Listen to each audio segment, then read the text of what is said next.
Walters, and I'm the Executive Director of Leadership Kitsap. And on behalf of our Board of Directors, it's my privilege to welcome you to LIFT, Kitsap Women's Leadership Network. So if you are new to LIFT, we are a community leadership development program hosted by Leadership Kitsap. We hold quarterly virtual lunchtime gatherings such as this, as well as host a growing Facebook group.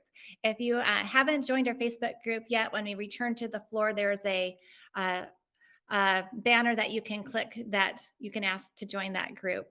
And we seek to address issues that are important to our community's women's leaders. So we offer this place as a time to come together, connect, learn, communicate, and share our common experiences. We chose the name LIFT based on Melinda Gates' quote, "When you lift up women, you lift up everybody, families, communities, entire countries." So I'd like to thank our Leadership Kitsap executive sponsors, Kitsap Community Foundation, the Muckleshoot Indian Tribe, the Point Casino and Hotel, and Port Madison Enterprises, and especially today's virtual program sponsor, Watson Furniture Group. It's because of these sponsors we're able to offer this to our community. So thank you so much. So a little bit about REMO. REMO is our networking webinar platform, and we think it really offers you a fun and engaging experience, a little bit more like being in person, and the opportunity to connect and feel inspired. And we feel like this is a really great platform for these quarterly gatherings. So just a brief overview if this platform is new to you. If you'd like to update your profile with a photo, and additional information, so like your Facebook or your LinkedIn, you can use the circle in the upper right-hand corner of your screen, and you can drop down for your information, and so you can update that, and then you can share that with other people. And while we're in presentation mode, your camera and mic will be off, so like now, and you can use the chat and the participants page in the right-hand part of your screen to connect. We'll also be using that Q&A tab to submit questions, and you can upvote the questions that you'd like to see most answered.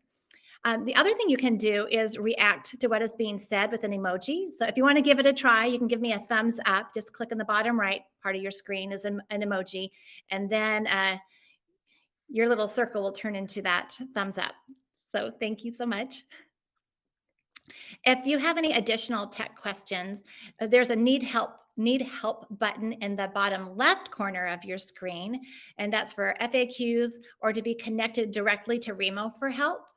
And there's also a team of us from Leadership Kitsap on today if you have any other issues, and we can get some answers to you in the chats. Just reach out if you need to. But what we've really found is that if you have any issues with connecting or anything like that, it's usually solved by just refreshing your screen. So try that first. And then we'll return to the floor so you can go back to your tables and click around and engage with your tables again. And I'm, again, sorry for my abrupt turning that off after following our panel discussion. So about today, I have to say, I am really excited about today's topic of authenticity because it's one of the core positive leadership capacities that we discuss in our Leadership Kitsap classes. And we came to today's topic in response to the Great Resignation. So Anthony Klotz, an organizational psychologist and professor at Texas A&M University, coined this phrase during an interview with Bloomberg in May to describe the wave of people quitting their jobs due to the ongoing pandemic, which led many people to rethink where, how, and why we work. In a MetLife survey of 2,000 US workers conducted in September, 1 in 8 working women said that they changed employers or jobs in the last 18 months. That's just amazing, 1 in 8. And then in November, according to the Labor Department's latest job openings and labor turnover report, a record 4.5 million workers left their jobs. So this real rethinking of work and how we can best address this issue with women leaders in our community led us to Brene Brown's research. We love Brene Brown on wholehearted living and cultivating authenticity. So, and we've been advertising her quote, authenticity is the daily practice of letting go of who we think we're supposed to be and embracing who we are. So to lead today's panel discussion and to share more about what choosing authenticity means, it is my pleasure to introduce you to Leadership Kitsap board member and Virginia Mason Franciscan Health Foundation Development and Entity Engagement Officer, Sarah Chamberlin. So Sarah, I'm going to turn it over to you now. Thanks, Katie. Hi, everybody. I'm really honored to be moderating today. This is a really exciting topic for me, and I just finished reading Brene Brown's book a couple weeks ago and had a lot of aha moments. So I encourage all of you to either grab it on Audible or to buy it off of Amazon or your favorite local bookstore. It really has a lot of good reflection points that I recommend to any age of woman. So let's go ahead and get started, and I will introduce our panelists today. So with us today, we have 3 of our community leaders. And first up, we have Harriette Bryant, and she is the founder and president CEO of OurGEMS. OurGEMS works with school counselors to identify ladies who need mentoring ages 9 to 21 from grade 4 all the way through to their first year of college. And OurGEMS works with ladies on achieving academic success, learning leadership skills, teaching them etiquette, building resilience from ACEs, and how to be in a sisterhood and having a good social connection through OurGEMS program. Harriette has been a member of the local community in various roles and capacities, including as chair for the Olympic College Board of Trustees, Kitsap Community Foundation and Bremerton Housing Authority, president of the YWCA in Kitsap County Board of Directors. She is a 2005 graduate of Leadership Kitsap, and she currently also serves on the Leadership Kitsap Board of Directors. Also with us today, we have Dr. Summers-Ewing, who is a licensed psychologist and executive business coach who specializes in building the leadership capacity of individuals, teams, and organizations. She is the managing partner of EXIDEO Consulting, an international firm based in Seattle dedicated to ensuring their clients have the capacity and talent needed to keep them growing and flourishing regardless of the changing market conditions. Dr. Summers-Ewing is also a professor at Olympic College, teaching organizational leadership, resource management, and psychology. She is a graduate of the Leadership Kitsap class of 2012 and a former board member. Last but certainly not least, we have Robin Littlewing Sigo, who is the Tribal Council Treasurer of the Suquamish Tribe. She is also the Director of the Research and Strategic Development Department. Robin has served on many boards, including the Suquamish Museum, Port Madison Enterprises, and Kids in Concert. Over her professional career, she has been a grant writer, a mental health therapist, research investigator, and administrator. These experiences have helped shape her service on the Suquamish Tribal Council. And on the council, she focuses on upholding tribal sovereignty, budget planning, community mental health, strategic planning, and addressing poverty.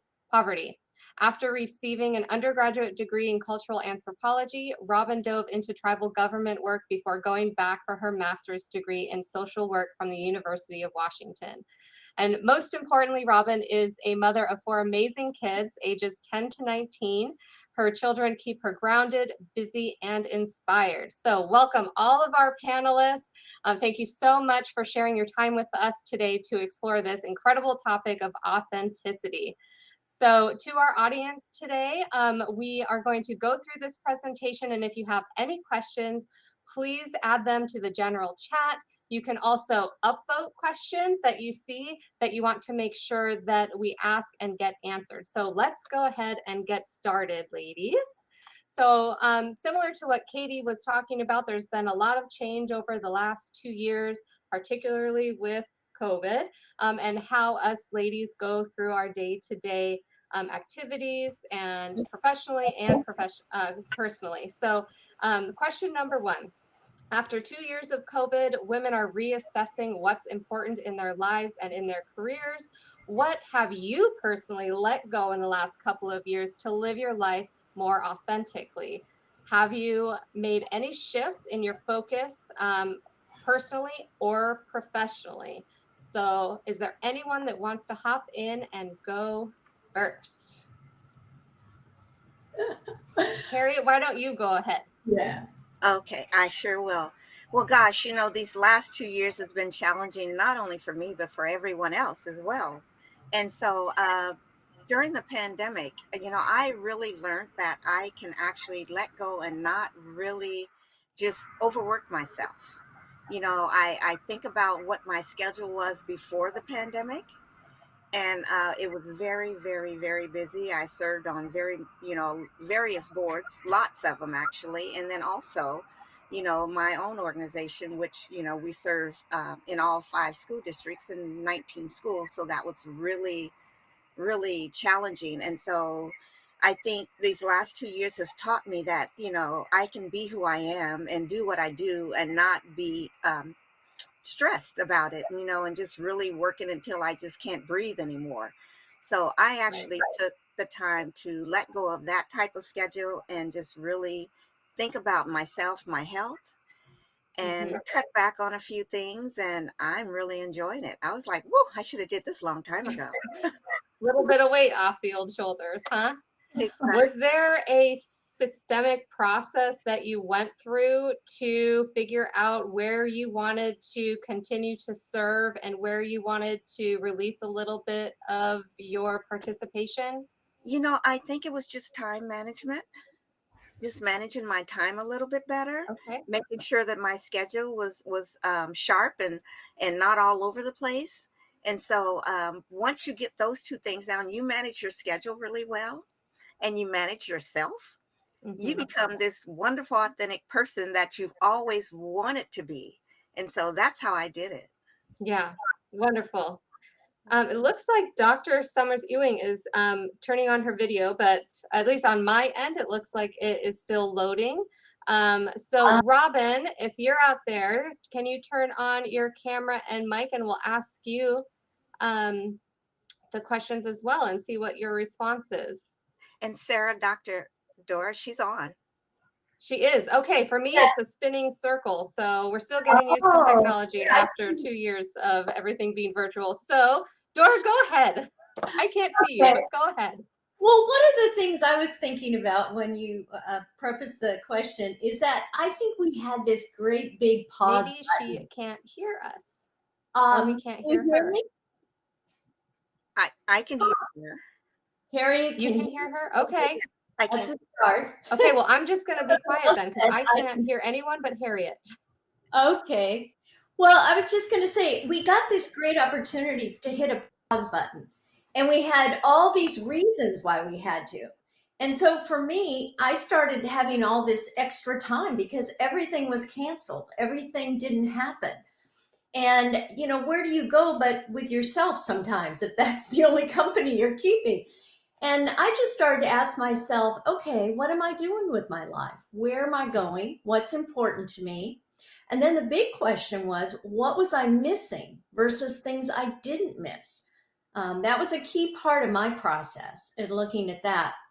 And that kind of came to me a place of, you know what, I want to let go of worrying about what other people think about me and patience that go along with that. Both together very carefully. And I just wanted to say, what is important to me, that realization.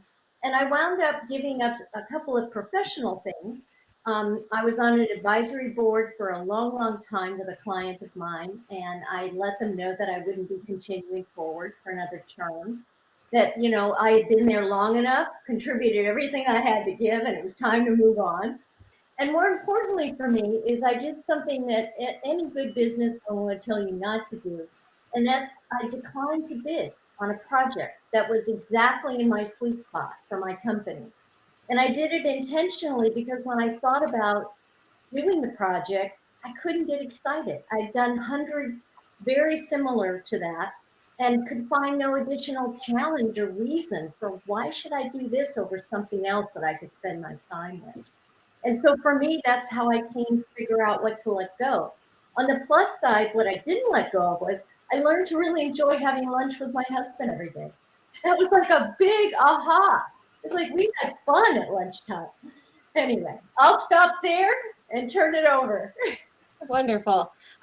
So I listened to Katie's recommendations and I refreshed my screen and now I see and hear everybody. So wonderful. Thank you for the advice, Katie.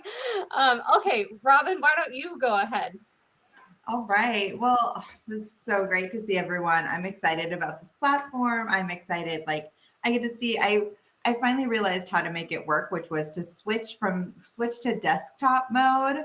And now I can see everyone. Like I can see Marlena is there and Wendy and Terry. And it was so fun getting to jump over into Irene's table earlier today because I've missed everybody.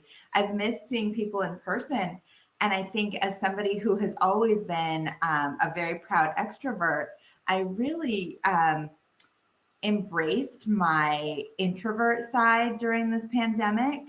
And I had a therapist at one point, my longtime therapist, tell me, she's like, I think you're an introvert. I think that you have just adapted to be an extrovert, through, being a champion for your family, being a champion for other people, and all of those things. And she's like, because you talk about, you love going to events and then you sit in your car for like an hour before you even drive away, or you sit in I think lots of us sit in our cars a lot of times just because our cars can be that perfect safe space for us before we go into the house or whatever it happens to be.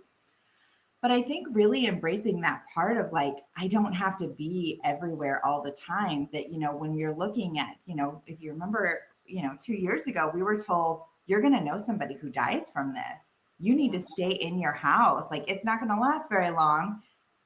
And you're going to know somebody who you're going to lose. And I think that I was talking at my table before this, like, if you haven't re-examined your life during these last 2 years, you are not doing the pandemic properly, because this is how we need to go forward with it. We need to look in ourselves and see, is this serving us in a way? Is this serving the community?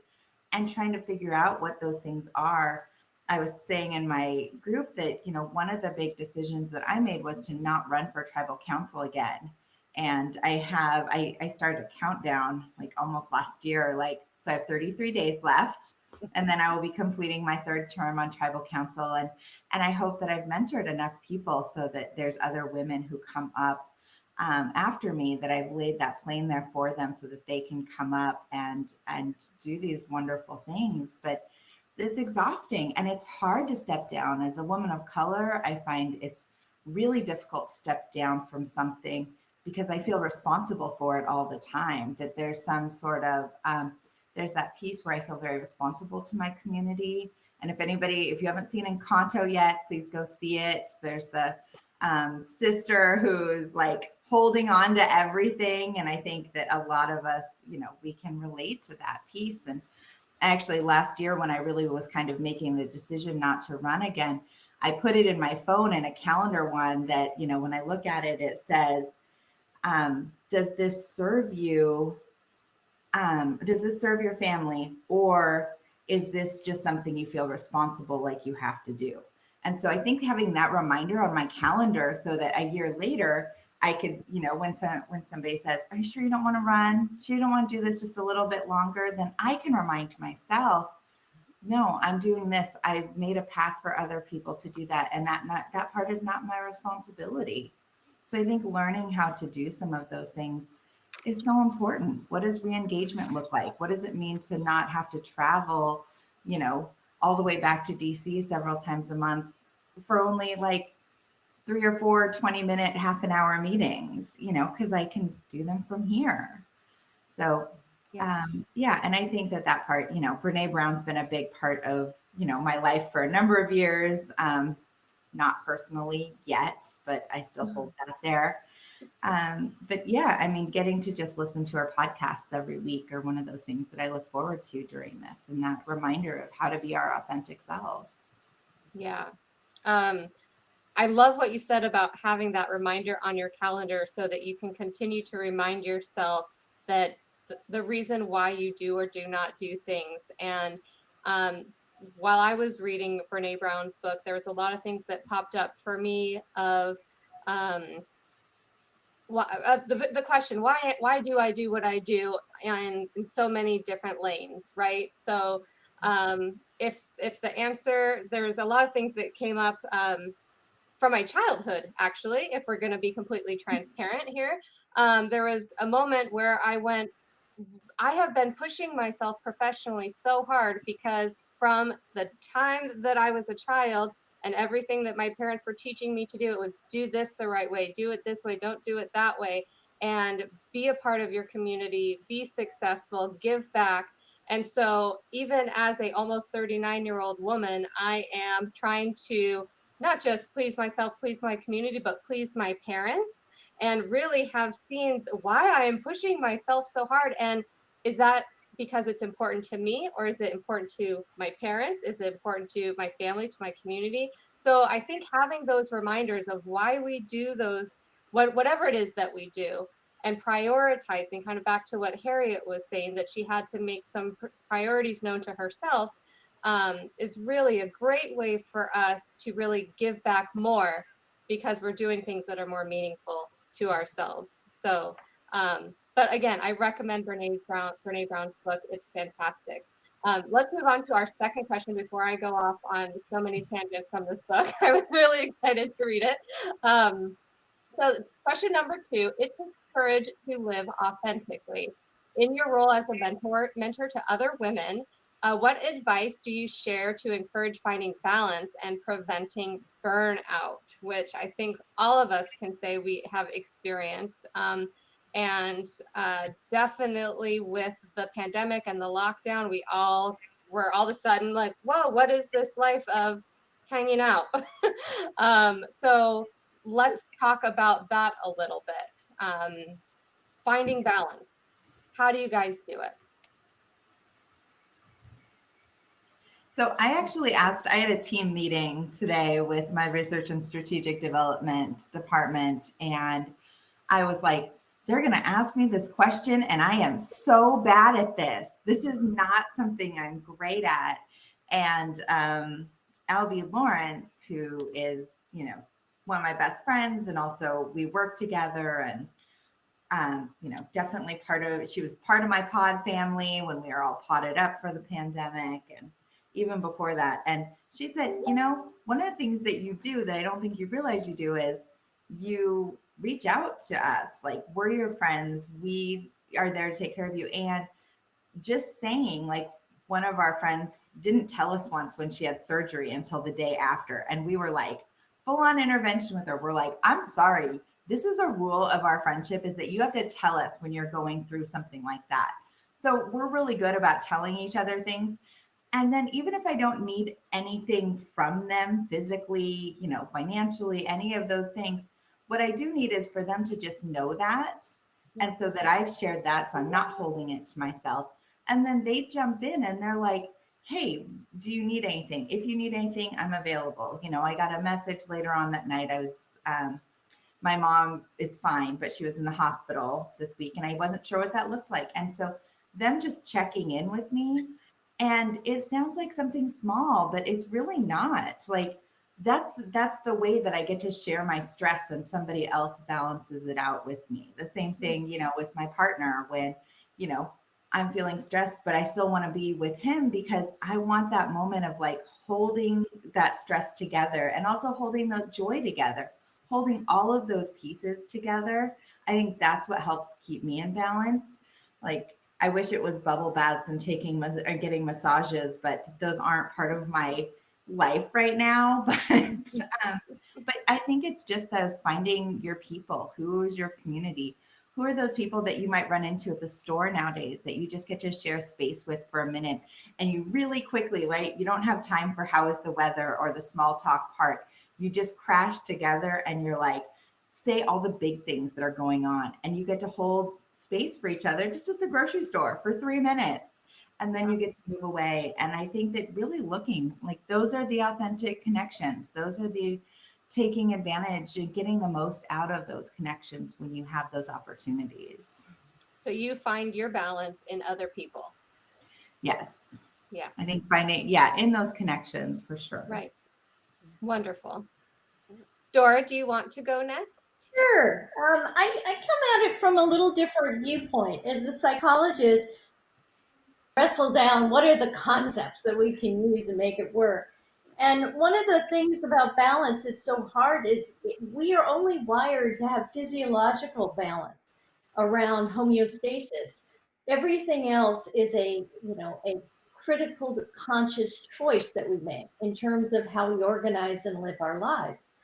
And so what I use is a term called regulation to try and illustrate what this might look like. In regulation, you've got fire and you have water, okay? And the fire is good because the fire keeps us going and helps with survival and is important to our well-being. But the water is there to keep it in moderation, to not let it become a forest fire, but to keep it just in balance and tapping it down when things get out of, sync. And the problem with that is that you have to be aware when it's starting to get flaring up.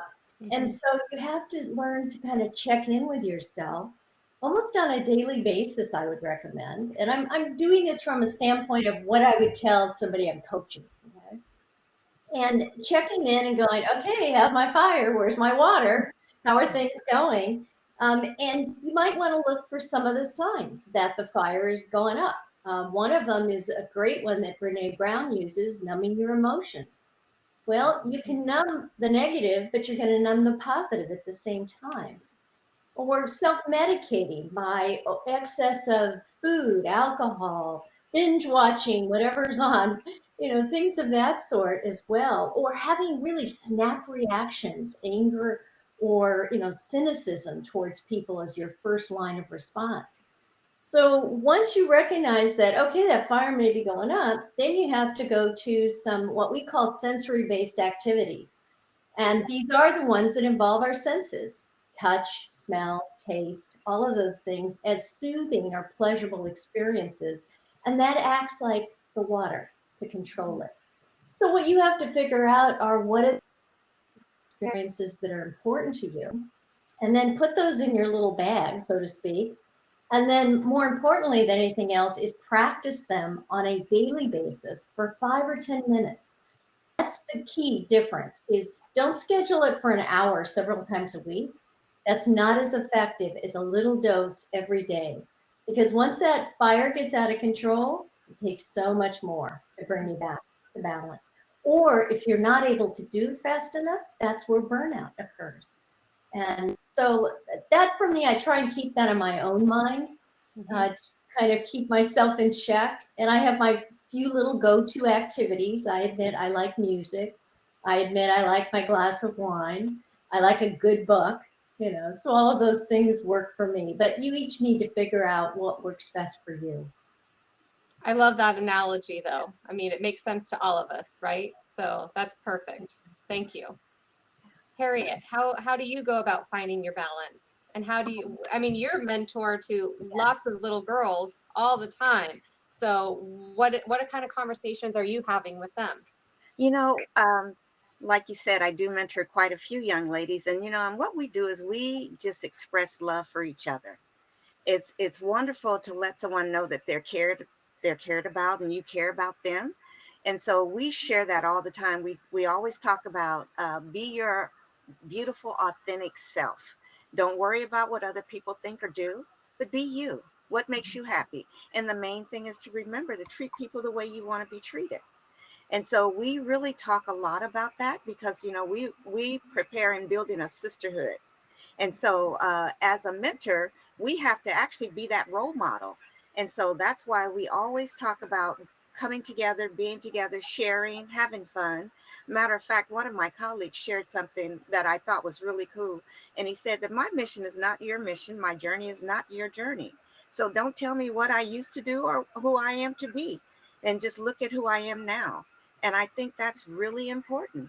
You really need to look at who you are now and then also support those that are doing the same thing.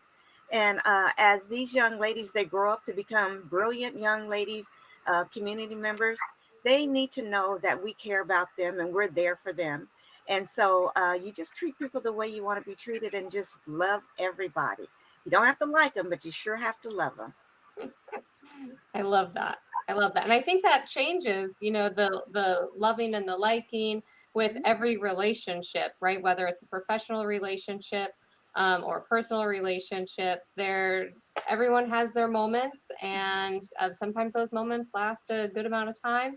But always that respect for other people should always be high priority there. I find myself to be very fortunate that I have a couple of close groups of girlfriends, very much a sisterhood. I have a set of girlfriends that we've known each other almost our whole lives, since about third grade. And something that we're all very different, and really appreciating our differences is something that we have found in the last couple of years through the pandemic, is really appreciating how we are each going about our day-to-days, because they look very different. There's 4 of us, and always offering that helping hand. Even if it's not something that you would normally do, but it's been something that has really helped us. We all have young children, and so it has been what has gotten us through the pandemic. And then I also have another group of girlfriends that I call them my wine night girlfriends. And Robin, you said something that made me think of my wine night girlfriends, and we have emergency taco nights. And so, we're the group of friends that don't talk every day, maybe not every month. We used to have wine night every Tuesday, but that was 10 years ago. Now we've all mixed and matched our lives in different ways. But we all know that if we get a message that says emergency taco night, that schedules need to change, and we all need to be there to support each other for whatever is going on in that person's life. And that has been something that for me has really helped me balance out being a mom, being a professional, being a wife. And so I think that really having whatever feeds your soul, once you can figure out what that is, really taking advantage of those people that help feed your soul, and letting them help you through these challenging times. That's what's been a big positive force for me the last couple of years in finding my balance. So those are our 2 questions. Is there anything that we wanted to explore more about the other 2 questions, or any other conversation that we wanted to have as a panel before we head back to the floor? So, Sarah, I just wanted to clarify real quick, because I realized I said yes too. So, the connection for people, but I wasn't sure why that didn't quite feel right. And it's because the other part is, that connection with earth, or whatever your spirituality might be, that when I'm looking at sharing my stress, it doesn't necessarily just have to be a person. Sure. Right. It can be that I've gone for a walk somewhere. It can be that I go to the beach, and, I really appreciated what Dora was saying about, how do you keep that part in balance, and what do you do that? And sometimes it is, right. It's those things like you want somebody to touch something. And so sometimes it is like, I get a little nervous public speaking, which is, people think is strange, but, I've got my big coffee cup right here that feels very solid, And so I think, when you're having a glass of wine, right? I mean, there's something about the ritual piece of that, the moment there where you can hold on to something. And I think, going to the beach, going for a walk, do you share it with nature? Do you share it with ancestors? Do you share it with a spirit? Do you share it with a cat or a dog, or, just listening to one of those things? So I think that's what it's about. It's about that you don't have to hold it all in for yourself. Yeah. You can let go of part of that. And that's part of the process. There's going to be some part you have to pick up and still take with you no matter what. Definitely. But you can also balance that piece. Yeah. Wonderful. Thank you for adding that. Yeah. Harriette, were you wanting to add something? Yeah, I really enjoyed what Robin just talked about, because you do have to find your group of friends and colleagues that you really enjoy being around. Most of the time, we're out there and we're with people that we really don't know, but we're performing. And so when you get with your own tribe, you're not performing anymore. You're having fun. You're laughing, you're talking, you're singing, and doing all that stuff. And so it's really important that you take that time to spend it with precious people that you love, for one, and that loves you as well. And just do your thing. Just have fun. Just live life. We only have one life to live, right? So we may as well just do it right. Do it right. Absolutely. Absolutely. So, audience, Katie posted to make sure you put any questions that you have for the panel in the comments. And I'm just going to scroll through to see if we have any really quick. So just bear with me. There's a lot of comments about me not being able to hear anybody earlier. So I'm going to just skip past those. Also, I just want to say that emergency taco night is pretty amazing. And I hope we all as a group adopt that, whatever that happens to be for you. Takeaway.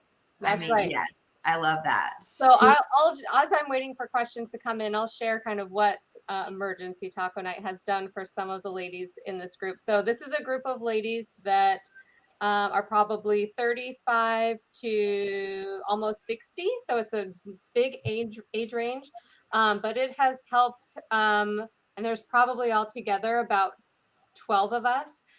We've done family trips together and all sorts of things. But it's really just, it's wonderful that the husbands also get along and the kids kind of grew up together.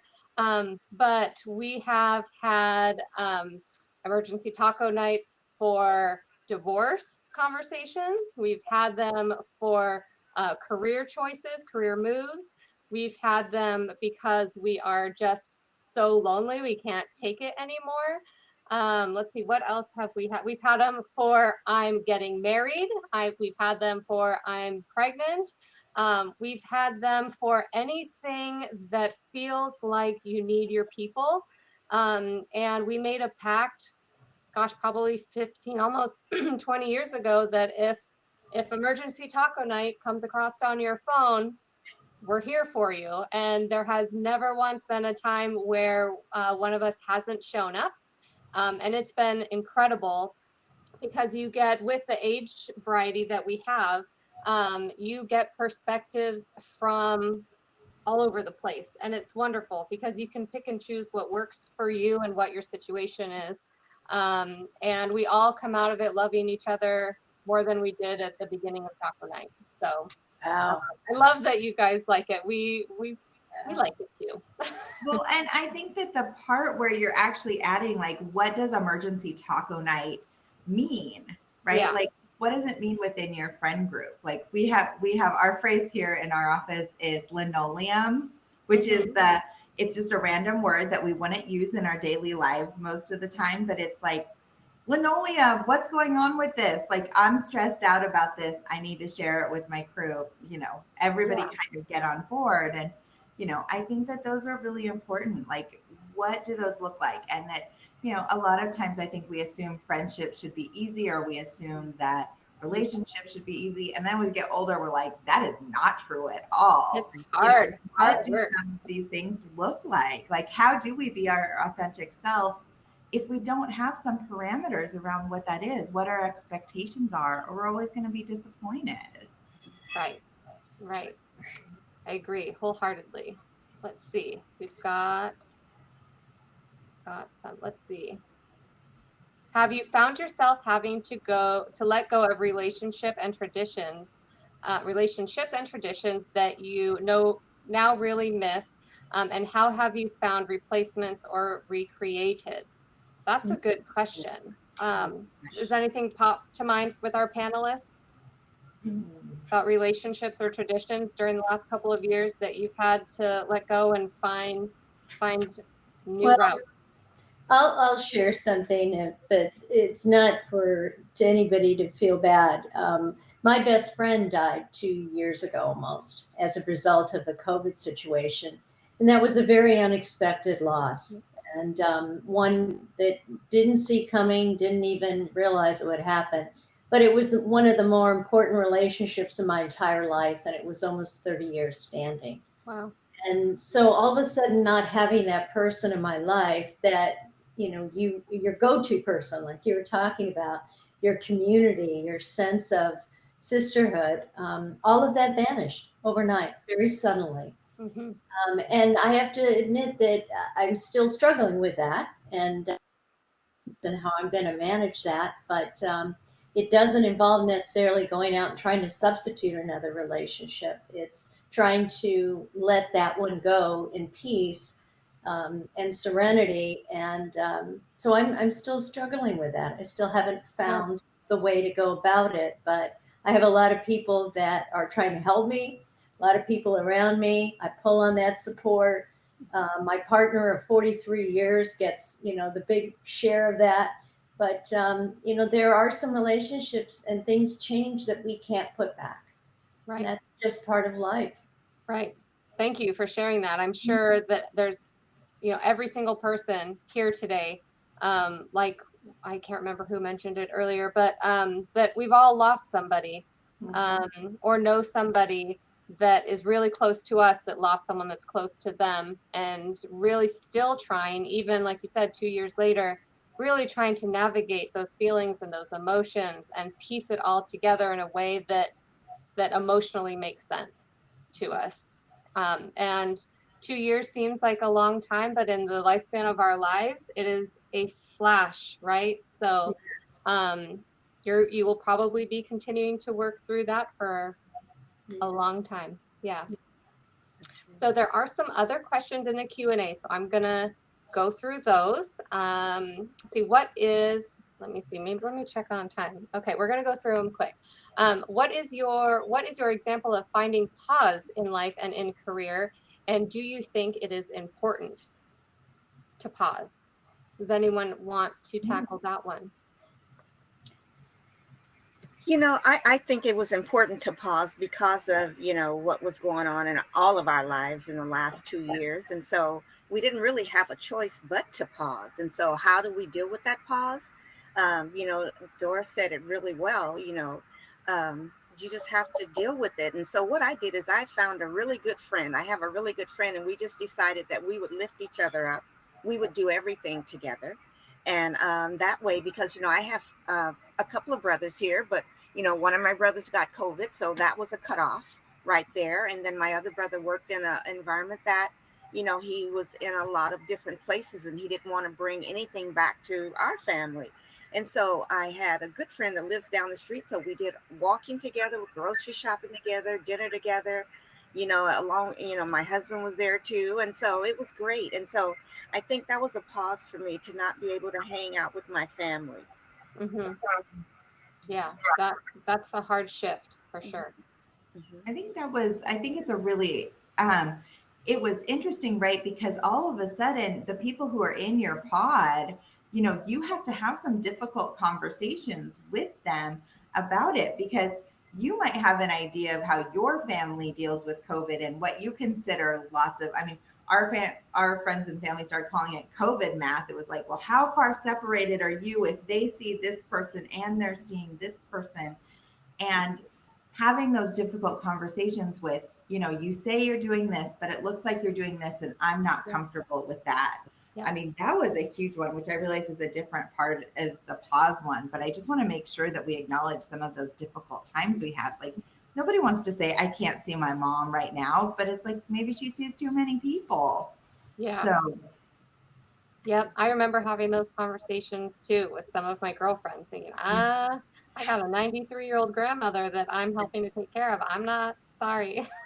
Right. Sorry. So yeah, I get it. So yeah, I think pausing and actually finding a way, like, I want to maintain this relationship, but I don't think I can be as close as we were before. And maybe it's not them. Maybe it's their kid, is still seeing lots of people, but they're in the same household. Yeah. So, and I think that it does give us those chance to reflect on what we love about them and how do we maintain those without physical closeness sometimes. Mm-hmm. Mm-hmm. And believe it or not, Zoom and Facebook helped a lot with that. Keep that connection, because we couldn't physically see each other, but we could Zoom and FaceTime. So it was perfect. And, like I said, you just pick that one person that you're going to spend that time with until we get through all this. And then that way, you can survive and don't go crazy. Right. Right. I think that took some of us a little longer than we wanted to, the not so crazy part, but here we are 2 years later, not crazy. So bravo for us.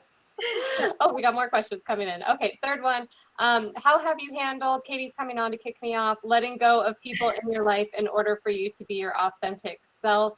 I think we've kind of addressed that one a little bit. And so let me see, what are some of the ways that you have been able to show up in your professional life in a more authentic way? Anyone want to really quickly do that one? How have you been able to show up in your professional life in a more authentic way? I've got a short answer. I don't say yes to everything. Okay. I give myself 24 hours to try and get back to somebody on whatever the request is in whatever aspect of my life. And that has made a big difference because Yeah. now I'm choosing things that I think I really can contribute to Mhm. intentionally and authentically. And so that's made the difference for me. Yeah. I can I agree popped that I've on. done the same. I Here popped we on go. to interrupt so that Yes. we have an opportunity to go back to the table so people can respond with each other. But oh my goodness, thank you so much. I don't think we could have chosen more authentic leaders to share in this panel discussion. So thank you so much. So Sarah, I will give you the opportunity to send everyone back to their tables, and then we'll pop back in at the very end just to close. Yeah, absolutely. So, again, thank you very much, Harriette, Dora, and Robin, for joining us today. We could probably talk all day, and maybe we'll have to schedule a taco night to do that or something. So we're going to send everybody back to the floor, and feel free to move around and visit with other people. Let's talk about what was your biggest takeaway from the panel discussion. How are you embracing who you really are instead of who you think you should be, thought you should be, who other people thought you should be? And let's get real out there on the floor. I invite all of you to join our Facebook group and to continue to share resources and networking within that group. It's a wonderful place to meet new women and to make new connections. So please feel free to do that. I think I put it in the chat at the very beginning. Hopefully it went through since my system paused. But other than that, through a little bit of magic, we'll send you back to the floor. And thank you so much for joining us today, everybody. We'll see you back in about 10-ish minutes for final closing. Great. Great.